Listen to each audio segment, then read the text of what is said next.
Shalom, shalom, meus irmãos, a graça e a paz. Pastor Ilmar de Lajinha, Minas, Centro de Cultura Bíblica Berechite, Minas Gerais, Sul Capixaba, Leste Mineiro. Estamos aqui desde 1992 ensinando teologia, Bíblia, né? Teologia é muito extenso para o nosso campo de ação. Estamos ensinando a Bíblia Sagrada e eu aconselho você, meu caro estudante, a ler a Bíblia Sagrada. Leia a Bíblia todo dia. Qualquer pessoa que se dedique um pouco para estudar, usar esse nome de teólogo, precisa de conhecer a Escritura Sagrada.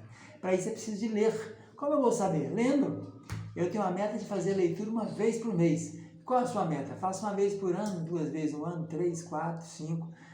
Procure ler a Bíblia. Nós estamos com as aulas de curso intermediário. Temos aqui vários cursos, entre eles o intermediário, que é um curso voltado mais para a liderança, né? E nós estamos então com a matéria História do Cristianismo 4, contando a história da igreja dos séculos, né? Desde o início com a igreja apocalíptica de Éfeso e vamos até o final com a Laodiceia. 7 cartas da igreja são 7 tempos da história eclesiástica, né? Na aula passada nós falamos então sobre John Huss, né? Lá na Boêmia, como é que foi a vida dele, como ele enfrentou e venceu a batalha, né? Agora falaremos então sobre outros líderes dessa época aí. Nós estamos trabalhando na pré-reforma, os precursores da reforma, né? A Aurora começou com Wycliffe, John Huss, e agora vamos chegando a Jerônimo de Praga, Jerônimo Savonarola, falaremos então João de Vessália e Wessel, e depois entraremos em Lutero. Então a situação era a seguinte: depois do julgamento de Hus, nós ficamos sabendo então que ele foi morto, né?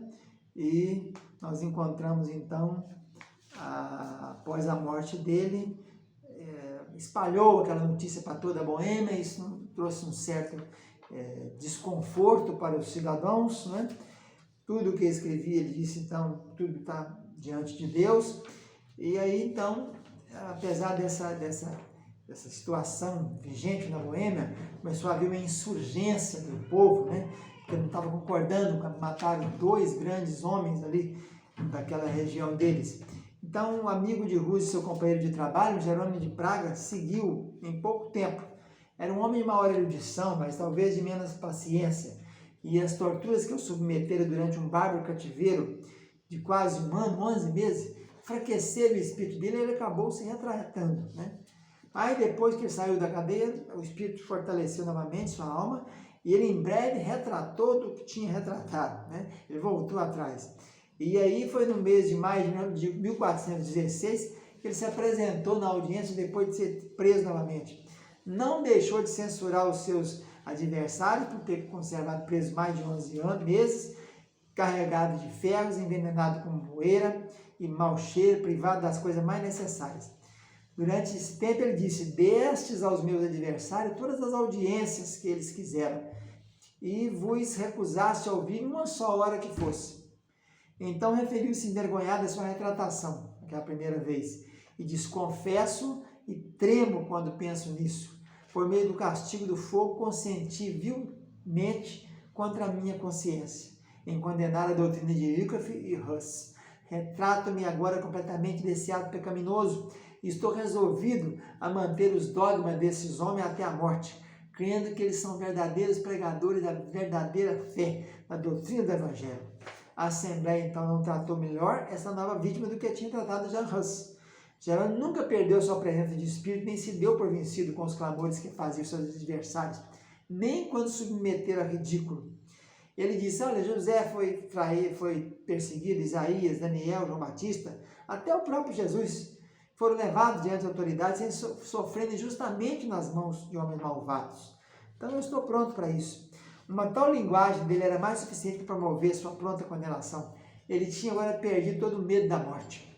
Quando aquele momento penoso chegou, a sua fisionomia radiante mostrou sua boa vontade de sofrer. Ele dirigiu-se para o lugar do martírio, cantando hinos de alegria. Não parecia que estava indo para a morte, né? Inclusive um historiador daquela época, que depois viria a ser papa, disse que eles caminhavam para o suplício como se fosse para um banquete. Não proferiam uma única palavra que desse a perceber o mais pequeno temor. Cantavam hinos às chamas, sem cessar, até o último suspiro. Isso tudo sob o pontificado de João XXIII, que fez com que morressem esses dois homens da Boêmia, né? O Jan Hus e Jerônimo de Praga. Assim surgiu então a Guerra Civil na Boêmia, porque a morte de Jan Hus e Jerônimo causaram essa situação, né? E muitos fidalgos, muitos nobres estavam cientes de que tinham tido aquilo que foi um abuso de poder de Roma e então estavam dispostos a defender o Evangelho. Então, no ano de 1419, um pregador, o Cita, foi preso e queimado, sofrendo assim maiores crueldades. Isso aí está falando de Jan Hus, né? O povo exasperado correu às armas, tendo sua frente o camarista do rei, um fidalgo chamado Zisca, levou tudo adiante de si. O imperador Segismundo, então, da Alemanha, levantou contra ele um poderoso e bem organizado exército, que foi desbaratado como se fosse palha diante dos malhos dos camponeses boêmios. Na verdade, ninguém sabe explicar disso.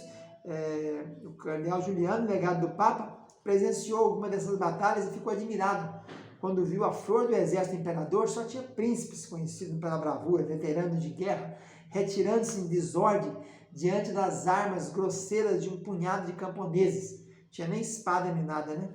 Ah, não é o inimigo, são os nossos pecados que nos fazem fugir, dizia o cardeal Juliano, que era legado na corte de Sigismundo. Vários escritores papistas confessaram que não podia explicar o maravilhoso êxito desses guerreiros cristãos. Um deles afirmou que foram milagres, né? Melancton, que viria depois, dizia que esses foram guerras miraculosas. Foi o anjo do Senhor que acamparam e deram vitória contra os exércitos de Sigismundo. Aí, logo depois, há uma divisão dos seguidores de Jan Hus, né? Alguns seguem levando o nome de Calistinos e os outros seguem o nome de Taboretes, porque diziam a referência ao Monte Tabor. E nós então encontramos depois esses irmãos reunidos na Morávia e na Silésia, foram livres de perseguições, chamaram-se Morávios, irmãos reunidos. Mas uns deixaram que morressem de fome, outros foram torturados, outros mutilados, outros queimados, e alguns que podiam fugir foram obrigados a refugiar nas cavernas e nos bosques, onde se alimentavam da caça que mantavam e dos frutos silvestres que os arbustos davam. E quando deixavam seus esconderijos, iam uns atrás dos outros em fila, pisando as pegadas uns dos outros, levando o último um ramo com que apagavam os sinais dos pés. Então eles iam em fila, apagando o sinal dos pés, e assim eles ficaram durante muitos anos livres do poder papal de Roma, né? Ali eles tinham as reuniões dele, onde liam a Bíblia Sagrada. E no ano 1470 já tinha a Bíblia na versão boêmia. Aí nós temos a história de três grandes homens que vão anteceder Lutero, que é Jerônimo Savonarola, João de Vessália e João Wesel. O primeiro Savonarola foi um monge dominicano, filho de um médico em Ferrara. Ele, ainda muito novo, julgou ter recebido visões celestiais. Para isso foi para o convento de Bolônia. Ele era muito rigoroso nos jejuns e nas penitências, e foi mais tarde removido para São Marcos, no convento de São Marcos, na Florença. Chegou a ser prior. Tanto quanto possível, ele era muito simples, mas o que chamou a atenção de Roma foi a sua fama como pregador e reformador. Ele, fora do seu convento, fora do convento, as suas inexoráveis denúncias contra o Papa, os seus ataques aos vícios do clero, as suas tristes lamentações pelo torpor das coisas espirituais daqueles tempos. O Papa, então, decidiu fazer calar o pregador e ofereceu-lhe um barrete de cardeal, mas ele não disse que não receberia. O que ele queria era fosse o barrete dele encarnado no sangue do martírio. Por fim, foi apanhado e metido na prisão. Ali aproveitou seu tempo para meditar e orar, e escreveu uma linda meditação sobre o Salmo 31. Depois de ser cruelmente torturado por ordem da Inquisição, né, entre aspas, Santa Inquisição, foi assinada a ordem da sua condenação e ele foi queimado em 1499. Ainda tem uma história também desse período de João de Vessália, notável doutor de teologia da cidade de Erfurt, na Alemanha. Ele, apesar de ser idoso e velho, mesmo com o corpo frágil, ele foi preso, sujeitou-se a muitas indignidades, mas ele ensinou que a salvação se obtinha só pela graça e não pela extrema-unção, por penitência, por jejuns, etc. Isso aí é a base de Lutero depois, né, das suas 95 teses. E acabou que ele foi, então, também morto no ano 1479. E por último falaremos de João de Wesel. Esse João Wesel era amigo do outro João, né? E esse era da Holanda. Nasceu mais ou menos no ano 1419. Foi célebre a sua história. Apesar de ser incontestavelmente o maior teólogo da sua época, João de Wessel, ele nunca tomou ordens, ele não quis ir para ser padre nem pertencer ao clero. E ele disse que não era para evitar perseguições, que ele não tinha medo disso, né? Sim, peço que me dê da livraria do Vaticano uma Bíblia em grego ou em hebraico. Quando o amigo dele, Revelio, se tornou Papa, ele pediu a eles então a Bíblia em grego e em hebraico. E ele disse então ao Papa, dar-te essas Bíblias. Mas por que você não pediu um bispado ou coisa semelhante? Ele disse, porque não quero nenhuma dessas coisas. E então, parece que não sofreu muita perseguição durante sua vida, apesar de todo o teor de seu ensino ser contrário ao procedimento e às máximas de Roma.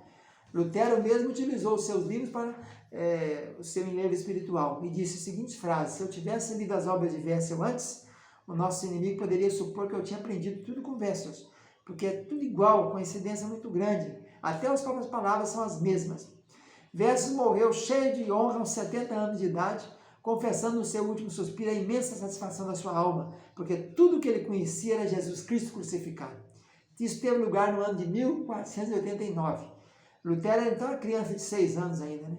Assim, pois, seu testemunho foi ligado ao período da Grande Reforma e aos precursores da Reforma da Igreja Cristã no século XVI. Fica na paz, tchau, tchau.